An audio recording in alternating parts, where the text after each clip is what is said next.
Hello everyone, welcome back to my YouTube channel Wangxian fan fiction explanation. तो कैसे हैं आप सब? मैं उम्मीद करती हूँ कि आप सब बहुत अच्छे होंगे। तो आज मैं आपके साथ शेयर करने वाली हूँ Izan fan fiction amber and the frost का नेक्स्ट पार्ट। और हाँ, एक बात मैं बता देती हूँ, ये फैन फिक्शन लॉन्ग है, मैंने शुरू में ही कहा था। अभी तो ना ही तो ईबो को जैन से प्यार हुआ है और न जैन को ईबो से हुआ है। कल किसिंग सीन जरूर था, बट वो भी कुछ ऐसा था कि वो ड्रंक हालत में था। तो आगे तो इनमें प्यार होगा, तकरार होगी, उसके बाद मिलना जुलना होगा और बहुत सारी चीज़ें होंगी। अभी तो ईबो के डैड का सच भी तो आना बाकी है सबके सामने। तो बहुत सारी चीज़ें बाकी हैं यार। ये फैन फिक्शन बहुत लोग है और वेटपैड पर अगर किसी को रीड करना है ना, मतलब वो चाहते कि एक साथ हमें सब पता चल जाए, तो वो रीड कर सकते हैं जाके। मैंने जो वीडियो का लिंक है, आई मीन जो फैन फिक्शन का लिंक है, वो डिस्क्रिप्शन में दे दिया, आप चेक कर लेना, ठीक है। वो मैं कभी कभी भूल जाती हूँ देना, बट मैं दे दूँगी, ठीक है। तो चलिए फिर शुरू करते हैं। तो इससे पहले वाले चैप्टर में हमने देखा था कि जो हमारा ईबो था वो बहुत ड्रंक हालत में क्लब चला जाता है अपने डैड की हरकतों की वजह से, क्योंकि ईबो बर्दाश्त नहीं कर पा रहा था। उसके डैड उसकी मॉम को धोखा दे रहे हैं, वो बाहर लड़कियों के साथ घूम रहे हैं, उनके साथ ऐश कर रहे हैं, नाइट स्पेंड करते हैं, बहुत सारी चीज़ें करते हैं। और उसकी मॉम घर पे ये सोचती है कि उसका हस्बैंड बस उसका है। ये वांगजी के लिए बहुत फ्रस्ट्रेटिंग था। तो वांगजी ड्रंक हालत में क्लब चला गया, आई मीन ड्रंक हो गया था क्लब के अंदर। फिर वहाँ पे जैन आया था, जैन को जो है ना ईवो अपने साथ रूम में लेके गया, देन किस वगैरह भी हुआ। उसके बाद जो हमारा जैन था ना, वो ईवो को वहीं छोड़ के चला जाता है और वो मतलब खुश था कि चलो, हाँ, उसके साथ कुछ भी नहीं हुआ। फिर जो ईवो था ना, वो हायर करता है 3 फीमेल गार्ड्स जो है ना ईफई के लिए, जो ईफई के पास किसी को नहीं आने दे रहे थे। और जो ईबो की फ्रेंड थी मिंगजई, वो ईबो को ना एक आइडिया देती कि उसे जैन को पैसे देने चाहिए, जिसके बाद उसे मतलब छोड़ के चला जाएगा जैन। तो देखते हैं अब ईवो क्या इस प्लान को एक्टिवेट करेगा। अभी जो है ना जैन अपने स्कूल में था और वो ईफई को देख रहा था, ईफई के पास जाने की कोशिश कर रहा था, बट जो ईफई के गार्ड्स थी वो पास में आने ही नहीं दे रहे थे ईफई के किसी को। जैन का स्कूल ओवर हो चुका था और एक एक करके सभी स्टूडेंट्स जो है ना वो भी आना शुरू हो गए थे। जैन तुरंत ही गेट के पास जाता है और वो जाकर खड़ा हो जाता है और ईफई का वेट करने लगता है। एंड कुछ ही टाइम के बाद ईफई भी उसे आती हुई दिखाई देती है। जैन जैसे ईफई को देखता है, वो वहाँ पर खड़ा हुआ था और स्माइल करता है ईफई को देख के। ईफई भी जैन को देखती है और जो जैन था वो भी उसे देखता है और जैन के फेस पे स्माइल थी। तभी जो एक गार्ड था, आई मीन जो गार्ड थी, वो तुरंत ही बीच में आ जाती है और जैन और ईफई को एक दूसरे को देखने तक नहीं देती है। और जो एक और गार्ड थे वो तुरंत ही ईफई के लिए कार का डोर ओपन करती है और ईफई कार में बैठ जाती है। जैन जो है ना गुस्से में गेट पर किक करता है और तभी बोलता है, आउच आउच माय लेग, ओह क्या कर रहा हूँ मैं भी। एंड जो जिली था ना, वो बोलता है, जैन तुम अपने आप को क्यों हर्ट कर रहे हो। जो चेंग बोलता है वो एक नंबर का डंब है। और जो बोल सकते जाओ ली यंग थी, वो बोलती है, जैन ईफई को भूल जाओ, वो तुम्हारी नहीं है, तुम्हें अपनी लाइफ में मूव ऑन कर लेना चाहिए। जैन उनको देखता है और बोलता है, तुम लोग मेरे फ्रेंड्स हो या नहीं। हाँ, ये सुनने के बाद जाओ ली यिंग, जो चेंग और जिली तीनों एक साथ बोलते हैं एक ही स्वर के अंदर, ऑफ कोर्स हम तुम्हारे फ्रेंड्स हैं। इसके बाद जो जैन के फ्रेंड्स थे वो सारे बाहर आ जाते हैं स्कूल से और वो लोग जो है ना एक दूसरे को देखते हैं। जैन फिर उन सभी को बाय बाय बोलता है और बाईसाइकिल पर बैठकर अपने घर की ओर निकल जाता है। जैन अपने घर की ओर ही जा रहा था बाईसाइकिल से, बट तभी अचानक से एक कार जैन के सामने आकर रुक जाती है और जैन रुक जाता है और वो देखता है। एंड तभी उस कार में से 4 गार्ड बाहर निकल कर आते हैं और वो जैन के सामने आकर खड़े हो जाते हैं। जैन उन सभी को देखता है और उन सभी को देखने के बाद जैन को उनके चेहरे याद आ जाते हैं। और जब जैन ये देखता है ना, तब वो बोलता है, ओह गॉड, सच में अब अंकल को मुझसे क्या चाहिए। जैन उन गार्ड्स को देखता है और वो बहुत ही इरिटेट हो जाता है। एक गार्ड जो है ना वो तुरंत ही कार का डोर ओपन करता है और दूसरा गार्ड बोलता है बहुत ही सॉफ्ट में, चुपचाप पोलाइटली कार के अंदर आकर बैठ जाओ, ठीक है, बिना किसी एक्सक्यूज़ के। एंड ये सुनने के बाद जैन देखता है और बोलता है, अच्छा अगर मैं कार के अंदर न आकर बैठूं तो क्या होगा। ये सुनने के बाद एक गार्ड जो है ना वो दूसरे गार्ड को देखता है और हम कुछ टाइम के बाद देखते हैं जो जैन था ना वो कार के अंदर बैठा हुआ था, उसके हाथ और पैर दोनों बंधे हुए थे। उसके एक साइड में एक गार्ड बैठा हुआ था और उसके दूसरे साइड पर एक गार्ड बैठा हुआ था। एक गार्ड गाड़ी ड्राइव कर रहा था और एक और गार्ड जो है ना वो दूसरी सीट पर बैठा हुआ था, आगे वाली पर। और वो गार्ड्स एक दूसरे को देखते हैं और स्मिक करते हैं। और जैन जो है ना वो बोलता ओपन, बट उसके मुँह से आवाज़ भी नहीं आने वाली थी और उसका मुंह बंद करके रखा था उन लोगों ने ताकि वो कोई आवाज़ ना निकाल सके। जैन अपनी आइज़ रोल करता है। थोड़ी ही देर के बाद देखते हैं जैन को। जैन जो है ना वो बस बंधा हुआ था और अपने मन में सोच रहा था कि ये लोग सच में बहुत ही क्रूल हैं, अब क्या करे। कुछ टाइम के बाद देखते हैं कॉटेज का सीन। ईवो कॉटेज के अंदर था और वो अपनी किंग साइज चेयर पर एकदम राजा की तरह बैठा हुआ था। और उसके फेस पर ना एक बहुत बड़ी वाली सी स्माइल आ रखी थी। कुछ ही टाइम के बाद वो चारों गार्ड जैन को ईबो के सामने लाकर फेंक देते हैं। जैन ईबो के पैरों में गिरता है। उसके बाद वो गार्ड्स आते हैं और एक गार्ड जैन की टेप हटाता है जो उसके फेस पे लगी हुई थी और जैन बोलता है आउच मेरे लिप्स, सच में दर्द कर रही है। जैन अपने लिप्स को टच करता है क्योंकि टेप अचानक से खींचने की वजह से उन पे थोड़ा सा रैशेज आ गया। एंड वो गार्ड्स जैन के हाथ पैरों को खोल देते हैं और जैन को घुटनों के बल बैठने पर मजबूर कर देते हैं ईबो के सामने। ईबो जैन को देखता है और एक डेविल स्माइल करता है। जैन ईबो को देखता है घूर के एंड उसके बाद वो गार्ड्स वहाँ से चले जाते हैं। अब कॉटेज के अंदर सिर्फ ईबो था और जैन था। ईबो जो है ना वो बस देख रहा था जैन को डेविल स्माइल के साथ और जैन देख रहा था गुस्से वाली स्माइल के साथ क्योंकि उसे गुस्सा आ रहा था। सच में ये लोग ऐसा कैसे कर सकते हैं उसके साथ। ईबो और जैन एक दूसरे को देख रहे थे जैसे दोनों एक दूसरे को घूरने का कंपटीशन कर रहे हों। दोनों में से कोई भी एक दूसरे को इधर से उधर नहीं देख रहा था। दोनों के ही आंखों में गुस्सा था और डेंजरस लुक था दोनों की आंखों में। कोई भी पीछे हटने को तैयार ही नहीं था उन दोनों में से। दोनों ऐसे देख रहे थे एक दूसरे को सच में। फिर जैन जो है ना वो अपने दांतों को एकदम पीसते हुए बोलता good afternoon father in law. Yibo गुस्से में देखता और वो अपने हाथों की मुट्ठियों को कसकर बंद कर लेता है। जैन बोलता है अब आपको मुझसे क्या चाहिए, आप ऑलरेडी ही ईफई को मुझसे दूर कर चुके हैं तो अब और क्या। एंड ये सुनने के बाद ईबो के फेस पे एक डेविल स्माइल आती है और वो फिर अपने बोल सकते हैं कोट से चेकबुक निकालता है और फिर वो जैन को देखता है। जैन ईबो को देखता है और फिर बोलता है अब आपको मुझसे क्या चाहिए, बताइए ना मुझे, अब आप क्या सोच रहे हैं। ये मत सोचिएगा कि मैं ईफई को छोड़ दूंगा। मैं उसे प्यार करता हूँ और वो भी मुझसे प्यार करती है और एक दिन मैं उसे अपना ईबो उसे ये बोलने नहीं देता और उसे बीच में ही काटते हुए बोलता शट अप ओके। जैन इतना मतलब बोल सकते डर जाता है कि वो अपने कानों पर हाथ रख लेता है सच में और देखने लगता है ईबो को घूर घूर के। ईबो गुस्से में बोलता है I just said shut up fuck up. सुना तुमने, हाँ what the hell is your problem, क्या दिक्कत है तुम्हें, हाँ लिटिल शिट। तुम मेरी बेटी का नाम अपने माउथ से मत निकालना, सुना ना तुमने, वरना मैं तुम्हारा हाल बहुत बुरा कर दूंगा। तुम मुझसे प्यार नहीं करते हो, stay away from my daughter. Jain जो है ना वो देखता है ईबो को। ईबो गुस्से में अपने दांतों को पीस रहा था और ईबो बस उसे गुस्से में देख रहा था। जैन और ईबो दोनों ही स्टबन थे, एक दूसरे की आंखों में ऐसे देख रहे थे जैसे एक दूसरे को मार डालेंगे। दोनों में से कोई भी पीछे हटने को तैयार ही नहीं था। दोनों ही स्टबन थे सच में, दोनों में से कोई पीछे नहीं हटेगा। एंड जैन जो है ना वो देखता है ईबो फिर वो चेकबुक को जैन के फेस पर थ्रो करता है और वो चेकबुक सीधा जैन के फोरहेड पर हिट होती है। उसके बाद ईबो फिर एक पैन भी जैन के चेस्ट पर हिट करता है। जैन देखता है गुस्से में और बोलता है अब ये क्या है। ईबो डेविल स्माइल के साथ जैन को देखता है और बोलता है तुम्हें जितने भी पैसे चाहिए अपनी रकम यहाँ पर लिखो और हमेशा के लिए ये पैसे लो और मेरी बेटी को छोड़ दो, उसे हमेशा के लिए भूल जाओ। ये सुनने के बाद जैन बड़ी बड़ी आंखें करके ईबो को देखता है और फिर वो उस चेक बुक को देखता है। जैन उस चेक बुक को अपने दोनों हाथों में पकड़ लेता है और फिंगर से प्रेस करते हुए उस चेक बुक को देखता है और कुछ गहरे ख्यालों में खो जाता है वो। एंड ये देख के ईबो को सेटिस्फेक्शन मिलता है। जैन को इस कंडीशन में देख कर ईबो बहुत ही ज़्यादा अच्छे फील करता है। एंड देन फिर वो अपनी किंग साइज़ वाली चेयर से उठ जाता है और जैन के पास आता है और ईबो एंजॉय कर रहा था जैन के फेस पर इस लुक को। ईबो जो है ना वो बस जैन को देखता है। वांग ईबो बोलता है तुम्हें पता है शाओ जैन, मेरे पास ना बहुत सारी मनी है, तुम जितना चाहो उतना ले सकते हो, तुम जितना चाहे उतना मैं दूंगा तुम्हें, बट मेरी बेटी से दूर रहो, मेरी बेटी को छोड़ दो, सुना तुमने।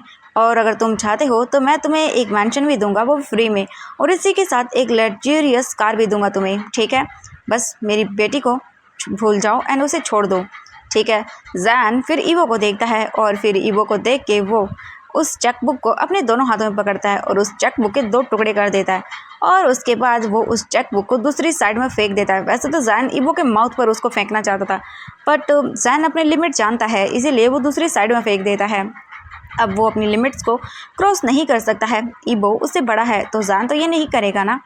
और वो गुस्से में ईबो को देख के फिर एक लो और ऐसी वॉइस में बोलता जो ईबो को सुनाई दे जाए, अब मुझे ख़रीदना चाहते हैं बट मैं सेल के लिए नहीं हूँ, सुना आपने। और ईबो गुस्से में जैन को देखता है। ईबो तुरंत ही आता है, जैन के शोल्डर को टाइटली पकड़ता है और उसकी आंखों में देखने लगता है और वो गुस्से में बोलता है ईबो जैन से मेरी बेटी से दूर रहो, सुना तुमने, उसकी तरफ देखना भी मत। और ईबो डार्क आइज से जैन को ये बोल रहा था। सच में वो बहुत ज़्यादा गुस्से में लग रहा था।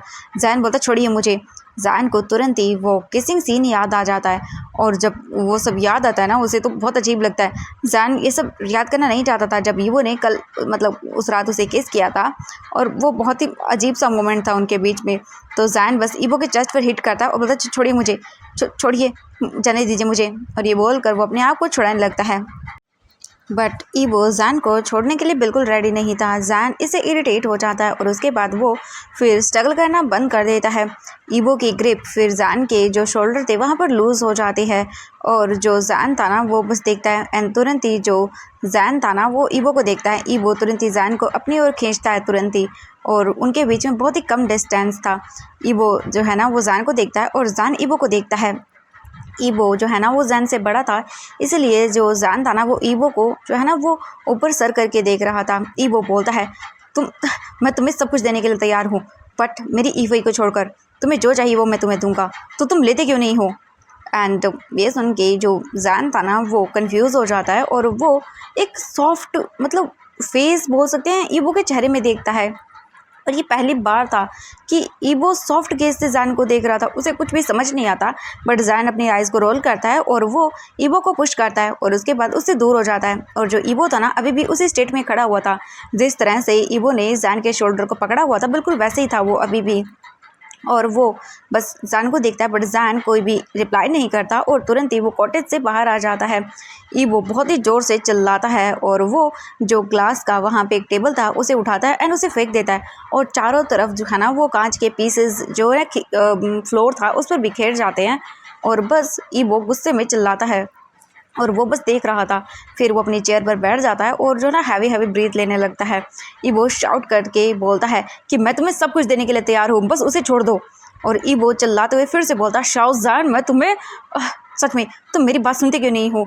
जैन फिर मम्मल करते हुए बोलता है, जो कि बाहर आ चुका था, कि इन्हें क्या लगता है, हाँ अंकल को क्या सोचते हैं वो कि उनके पास पैसे हैं तो वो किसी भी इंसान को खरीद सकते हैं। जैन बहुत ही गुस्सा था और वो बस कॉटेज से बाहर आकर जो है ना ये सब सोच रहा था। जैन बोलता बिल्कुल नहीं, मैं इन सब चीज़ों में नहीं आने वाला हूँ।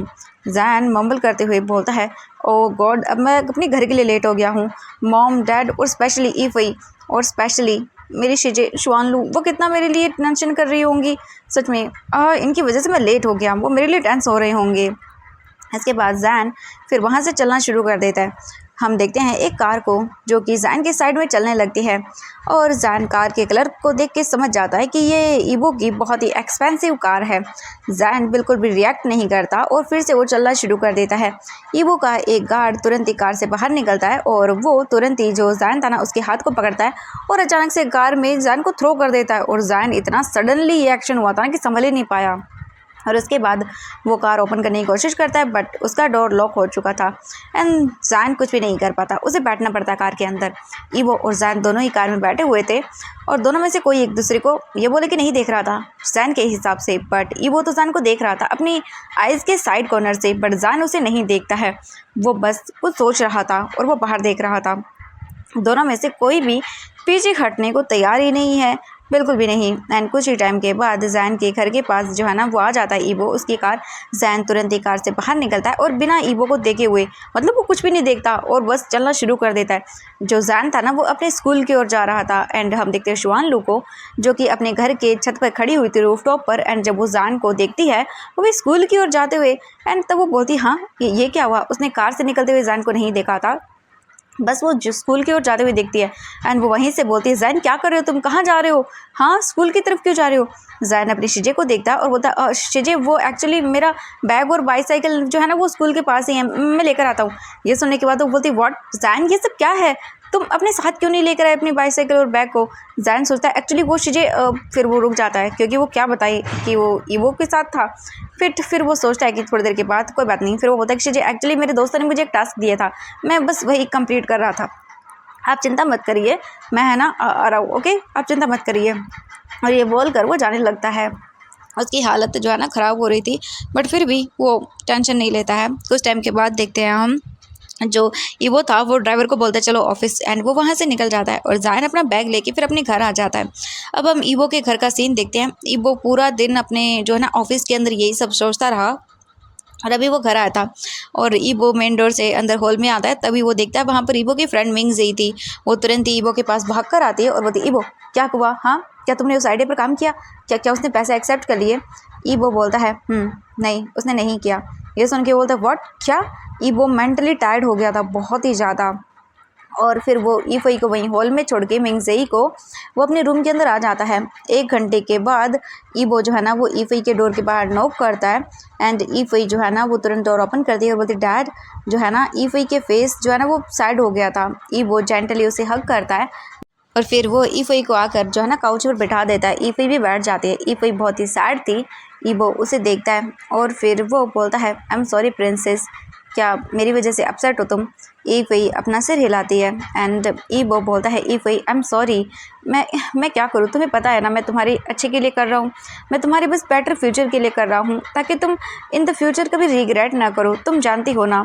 ईफई जो है ना वो बहुत ही इससे सैड फील करती है और उसकी आंखें वेट हो जाती हैं और वो रोने लगती है साइलेंटली। ईबो बोलता है ठीक है तुम मुझे बताओगी कि तुम जैन से कैसे मिली, तुम दोनों एक दूसरे को कैसे जानते हो। ईफई जो है ना अपने डैड को देखती है ईबो को और उसकी आंखों में ना एक खौफ थी कि क्या सच में उसके डैड सुनेंगे। ईफई बोलती है डैड जैन बहुत अच्छा है।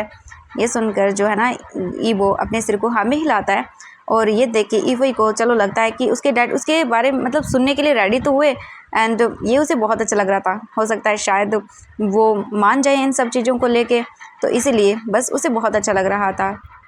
ईफई फिर ईवो को बताती है कि जब हम 8th स्टैंडर्ड में थे तब से, जब जैन 6th स्टैंडर्ड में था तब से मैं उसे जानती थी, बट हमारा सारा जो स्कूल था ना वो टूर पे गया हुआ था और उसी के बाद से हम एक दूसरे को जानते हैं। पहले वो 6th स्टैंडर्ड में था बट मैं उसे जानती थी क्योंकि वो एक अलग सेक्शन में था, पर जब हम 8th स्टैंडर्ड में हुए तब हमारी क्लासेस जो है ना वो एक हो गई और उसके बाद हम दोस्त बन गए।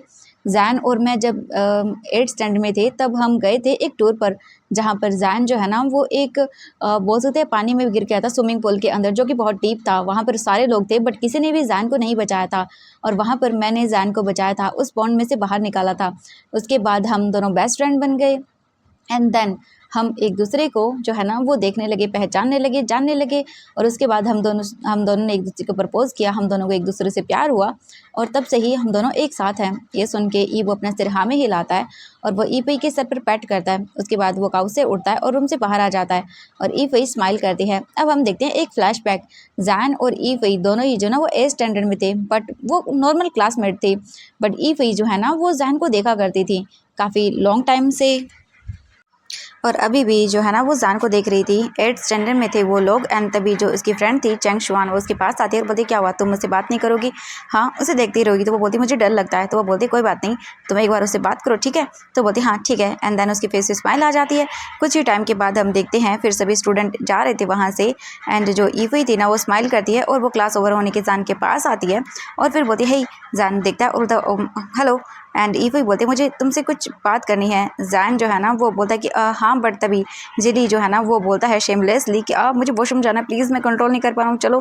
एंड जो चेंग जब ये देखता है ना तो वो बोलता है तुम्हें दिखाई नहीं था यहाँ पे गर्ल है, तुम खुद नहीं जा सकते हो क्या वॉशरूम में, हम क्या करेंगे। तो वो बोलता प्लीज़ ना तुम मुझसे बात कर लेना। एंड ये सुन के जो ईफई थी वो बोलती हाँ हाँ ठीक है कोई बात नहीं तुम जाओ।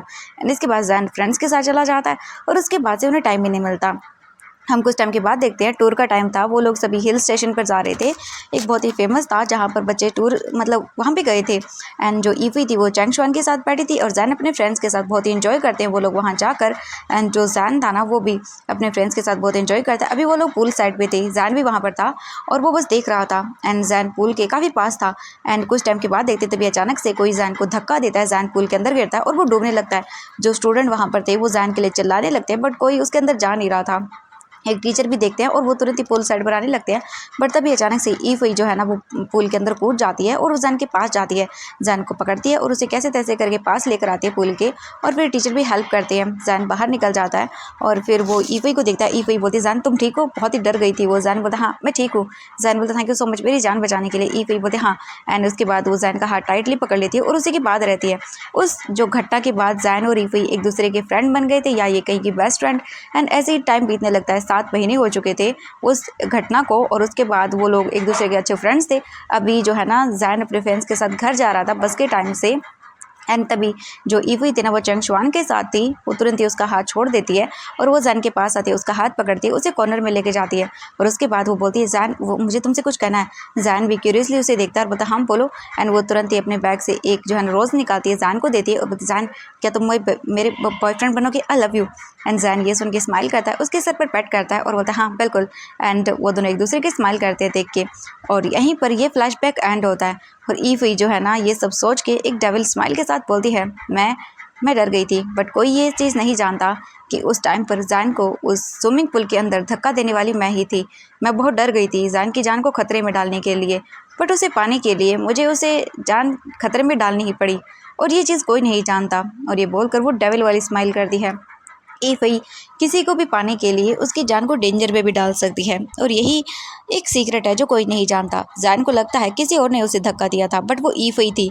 उसके करीब आने के लिए उसने खुद ही उसे इतने बड़े खतरे में डाल दिया था उस दिन, बट उसने सब कुछ मैनेज तो कर लिया था। बट ये एक तरह से साइकोनेस ही थी और कुछ भी नहीं था। अब हम देखते हैं यहाँ से एक फ़्लाइट का सीन। एयरपोर्ट पर फ़्लाइट के अंदर जो वांग हाइशुआन था वो बैठा हुआ था और वो वापस जा रहा था क्योंकि उसे ईवो ने किसी इंपॉर्टेंट बात की डिस्कशन के लिए घर बुलाया था, तो वो वापस आ रहा था। एंड उसके हाथों में एक बुक थी और वो उसे जो है ना वो रीड कर रहा था और इतना खोया हुआ था कि वो ध्यान नहीं दे रहा था। उसी के पास एक पर्सन और बैठा हुआ था जो कि जो है ना वांग हाइशुआन को देखता है। वांग हाइशुआन ने अपना फेस कवर किया हुआ था क्योंकि वो नॉर्मल फ्लाइट से जा रहा था एंड नॉर्मल लोगों के बीच में ट्रैवल करना थोड़ा सा मुश्किल होता है क्योंकि वो एक फेमस एक्टर है। एंड जो पर्सन उसके पास बैठा हुआ था वो जो वांग हाइशुआन था उसके हाथ में जो बुक देखता है उसे देख के स्माइल करता है और फिर वो बोलता है ओह तो एक और इंसान जो मेरी बुक को पसंद करता है, और ये बोलकर वो स्माइल करता है। एंड देन इसके बाद जो फ्लाइट थी ना वो टेक ऑफ होती है और सभी सीट बेल्ट वगैरह जो भी अनाउंसमेंट हो रही थी ना वो सभी करने लगते हैं वहाँ पर। एंड जो वांग हाइशुआन था एक बार मुड़कर देखता है और क्योंकि उसे लगा कि जैसे कोई उसे घूर के देख रहा हो, फिर वांग हाइशुआन उसे देखता है और फिर वो चुपचाप करके अपनी बुक को रीड करने लगता है। ऐसे पूरा टाइम बीत जाता है और जो बोल सकते हैं उसके पास बैठा वो पर्सन था वो सोंग जियांग था और वो जो है ना बस उसे देख रहा था। एंड लास्ट में जब फ्लाइट टेक ऑफ होने वाली थी यानी कि लैंड होने वाली थी, तब वांग हाइशुआन उसे देखता है और बोलता है कि हेलो आप मुझे देख रहे हैं, तो वो बोलते कि ओ नहीं बस मैं देख रहा था आप रीड कर रहे हो। वो बोलते ओ अच्छा। जो सोंग जियांग बोलता है आपको ये बुक पसंद आई, तो वांग हाइशुआन बोलता है हाँ बिल्कुल ये बहुत अमेजिंग है, इसके कैरेक्टर्स एंड बहुत सारी चीज़ें इतनी डीपली लिखी गई हैं कि मैं क्या बताऊँ, आई लव दिस बुक सच में। फिर सोंग जियांग बोलता है ओ तो आपको इस बुक के ऑथर के नाम पता है? तो वो बोलता है नहीं बस मुझे इसका टाइटल बहुत अट्रैक्टिव लगा तो मैंने ये बुक ले ली एंड ऑसम है, मैं रीड करने के बाद देख लूँगा इसका ऑथर। तो वो बोलता है ओके ठीक है। इसके बाद फ्लाइट जो है ना वो लैंड हो जाती है एंड फिर वो अपना सामान वगैरह ले रहे थे। लास्ट में जब बुक ख़त्म होती है तो वो देखता है नाम वहाँ पर सोंग जियांग एंड फिर वो देखता है, फिर उसके पास में नज़र जाती है उसी पर्सन पर। फिर वांग हाइशुआन बोलता है हेलो, तो वो पर्सन जो सोंग जियांग था वही बोलता है हेलो मेरा नाम वांग हाइशुआन। वो बोलता है हाँ मैं जानता हूँ आपको, आप एक्टर हैं। वो बोलता है हाँ आपने कैसे पहचाना? तो वो बोलता है बस ऐसे ही पहचान लिया। एंड फिर वो बोलता है आपका नाम? तो वो बोलता है मेरा नाम सोंग जियांग है। वो बोलते हैं ओ सोंग जियांग, ओ तो मतलब ये बुक आपने लिखी है? तो वांग हाइशुआन की बातें सुनकर सोंग जियांग स्माइल करता है, बोलता हाँ या मैंने लिखी है, वैसे मैं आपका एक बहुत बड़ा मतलब फ़ैन भी हूँ, तो आप मुझे ऑटोग्राफ देंगे? सोंग जियांग की बातें सुनकर वांग हाइशुआन बोलता है हाँ बिल्कुल। एंड फिर वो उसे ऑटोग्राफ देता है। वांग हाइशुआन बोलता है वैसे मैं आपका नंबर लेना चाहूँगा, आपके आइडियाज़ बहुत कमाल के हैं, हम यूज़ कर सकते हैं ड्रामाज के अंदर। ये सुन के सोंग जियांग बोलता है of course why not. And बिल्कुल फिर वो नंबर देते हैं एक दूसरे को।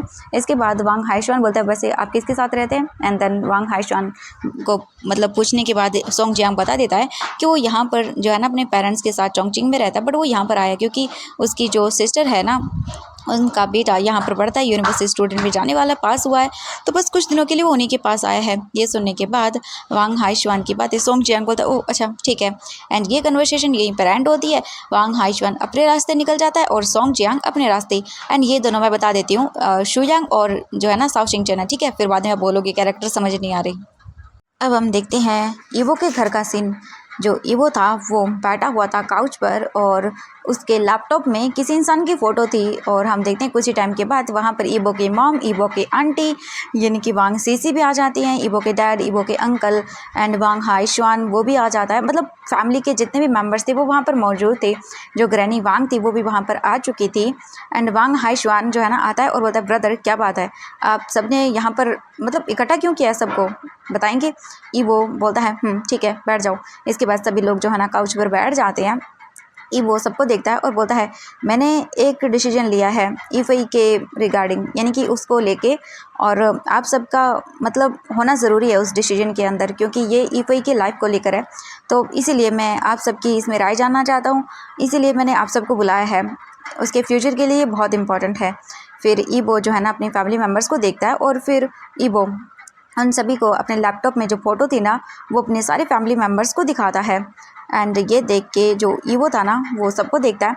ईवो फिर बोलता है ये ली बोविन है, ये बहुत ही ज़्यादा अच्छा है, इसकी उम्र 23 है और ये बहुत ही ज़्यादा अच्छा बिजनेस के अंदर है। अभी ये नेक्स्ट मंथ जो ली कंपनी है उसका सीईओ बन जाएगा और ली कंपनी अभी चाइना के अंदर 3rd पोजीशन पर है। तो इसके मतलब साथ बहुत ही अच्छा होगा। हमारी कंपनी बहुत सारे जो है ना बिज़नेस भी कर रही है इनके साथ, और पर्सनली मैं भी ली बोबिन को बहुत अच्छे से जानता हूँ। वो बहुत ही अच्छा पर्सन है और डैड और अंकल भी उसे काफ़ी अच्छे से जानते हैं। हम लोग बिज़नेस पार्टनर्स हैं और अंकल काफ़ी अच्छे से जानते हैं। ये सुनने के बाद जो ईवो के अंकल थे और ईवो के डैड वो बोलते कि हाँ ये तो है, और वो देखने लगते हैं ईवो को। जो ईवो की मॉम थी ना वो बोलती है बट इसका ईफई से क्या कनेक्शन है। एंड वांग सीसी जो कि ईवो की आंटी है वो भी बोलती है कि हाँ बिल्कुल कार्मन ली ने बिल्कुल सही कहा, इसका मतलब क्या मतलब है ईफई से, हाँ तुम्हारे माइंड में क्या चल रहा है ईवो। ईवो फिर सबको देखता है एंड जो ईवो के डैड थे और वांग हाइशवान वांग जिंग्यू ये सब समझ गए थे कहीं ना कहीं कि कुछ ना कुछ तो ईवो के माइंड के अंदर चल रहा है, और बस वो देख रहा था। ईवो फिर सबको बोलता है और बोलता है ली बोबिन बहुत ही अच्छा पर्सन है, हमारी ईफई के लिए एक बहुत अच्छा पार्टनर होगा। मैंने उसे हमारी ईफई की फ़ोटो दिखाई है और उसे ईफई काफ़ी पसंद भी आई है एंड ली बोबिन उसे काफ़ी पसंद करेगा।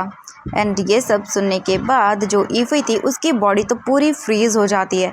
वो शॉक थी और गुस्से में ईवो को देख रही थी और बाकी सब लोग भी शॉक थे। एंड जो ग्रैनी वांग थी ना उनके फेस पर एक स्माइल थी। ग्रैनी वांग बोलती है ये काफ़ी अच्छा आइडिया है। एंड जो ईवो के डैड थे वो बोलते ईवो तुम इतना बड़ा डिसीजन कैसे ले सकते हो, हाँ ऐसे अचानक से कैसे ले सकते हो। ईवो बोलता है इन द फ्यूचर हमें किसी ना किसी को तो फाइंड करना ही है ईफई के लिए, तो मुझे लगता है ली बोबिन से बढ़कर कोई बेटर ऑप्शन हमारी ईफई के लिए नहीं हो सकता है, और हम ली फैमिली पर बहुत ही अच्छे से ट्रस्ट करते हैं, तो इसीलिए कोई प्रॉब्लम नहीं है। और मैं ली बोबिन को जानता हूँ, उसके लाइफ के अंदर कोई भी गर्ल नहीं है, तो ये काफ़ी अच्छा है, हमें उनसे बात करनी चाहिए, वो डेफिनेटली हमारी बातों को सुनेंगे। वांग हाइशवान मम्बल करते हुए बोलता है मैंने सोचा नहीं था कि ब्रदर सच में इस तरह की चीज़ें भी सोच लेंगे, क्या बताऊँ अब मैंने, हाँ गगा कुछ भी चाहे वो कर सकते हैं। ईवो के डैड मम्बल करते हुए बोलते हैं कि ओह अच्छा तो ये बात है, इसीलिए उसने ली बोविन को मुझसे इंट्रोड्यूस करवाया था। जो ईवो की मॉम थी वो बोलती हैं ईवो ईवई अभी अंडर एज है, वो अभी पूरी 18 की भी नहीं हुई है, तो हम उसकी शादी कैसे करा सकते हैं। हाँ ईवो के डैड कुछ सोच रहे थे और उन्हें यह आइडिया पसंद भी आता है। अगर ईवई किसी से एंगेज हो जाएगी तो फिर उसके बाद वो जैन से दूर रहेगी और उसकी शादी एक अच्छी फैमिली में हो जाएगी। एंड ये सब सोचने के बाद वो बोलती कि हाँ ये काफ़ी अच्छा आइडिया है, वो एक अच्छी फैमिली में जाएगी। एंड तभी ईवो बोलता है मॉम मुझे पता है अभी हम नहीं चाहते, मतलब अभी हम ये जो ईफई है उसकी शादी नहीं करेंगे, बट हम ईफई और ली बोविन की अभी इंगेजमेंट तो कर सकते हैं ना, अब ये भी ठीक होगा। एंड जब वो एज हो जाएगी उसकी तब हम उसकी शादी करा देंगे। ग्रैनी वांग बोलती है ईवो ने सही कहा, मैं इससे एग्री करती हूँ।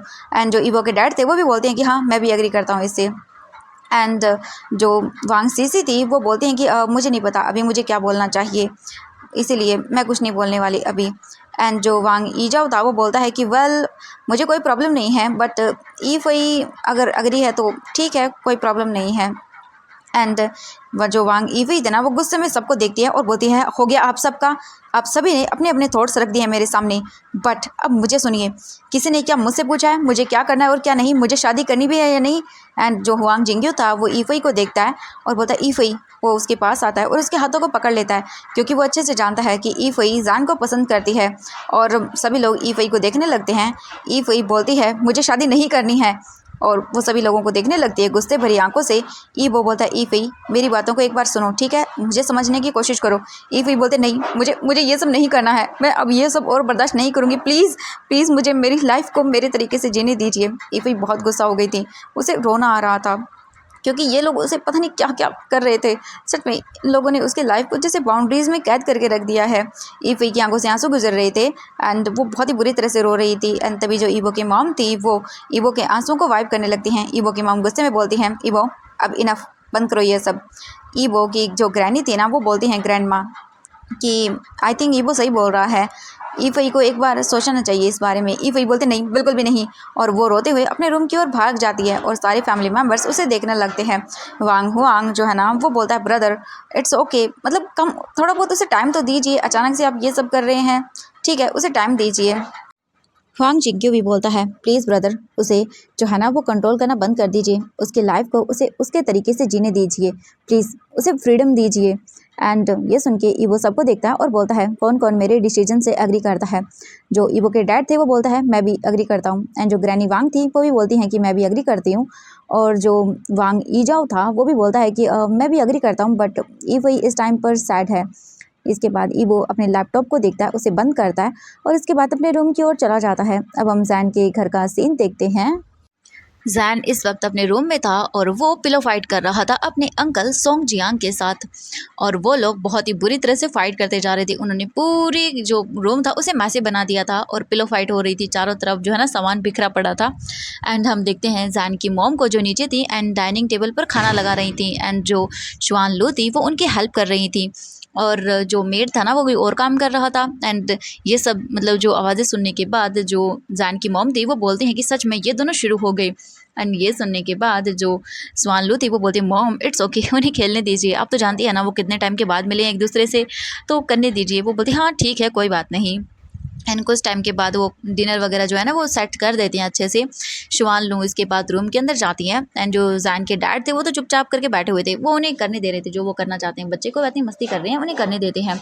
जैन जो था ना वो बस पिलो फाइट कर रहा था, एंड जो शुआन लू थी वो तुरंत ही उन्हें खाने के लिए बुलाने के लिए जैसे ही जाती है वो अंदर आके रूम की हालत देखती है और शॉक। जैन बहुत ही अजीब सी स्माइल करता है, बोलता शीजे मैं साफ कर दूंगा रूम बाद में, हाँ। एंड जो सोंग जियांग था वो बोलता है कि आप चिंता मत करो मैं साफ़ कर दूंगा रूम, ओके जैन की हेल्प कर दूंगा। एंड ये सुन के जो जैन था ना फिर वो बोलता है कि अंकल देखते हैं कि सबसे पहले किचन में कौन जाता है डाइनिंग टेबल पर। और ये सुनने के बाद जैन भागना शुरू कर देता है, वो तुरंत ही भाग जाता है। फिर इसके बाद सोंग जियांग जो है ना वो भी भागता है वहाँ से, एंड हम शुआन लोग को देखते हैं वो उन्हें देख के स्माइल करती है और फिर वो भी वहाँ से आ जाती है। जैन बैठने ही वाला था कि तभी जो जैन का अंकल था सोंग जियांग वो उसे पुश करता है और खुद बैठ जाता है। जैन बोलता है अंकल ये चीटिंग है, एंड वो लोग जो है ना फनी स्माइल करते हैं और बस देख रहे थे। पूरे घर के अंदर बहुत ही हंसी खुशी का माहौल था सोंग जियांग के आने से। तो आज के लिए बस इतना ही, मिलेंगे नेक्स्ट पार्ट में, तो बाय बाय एवरीवन।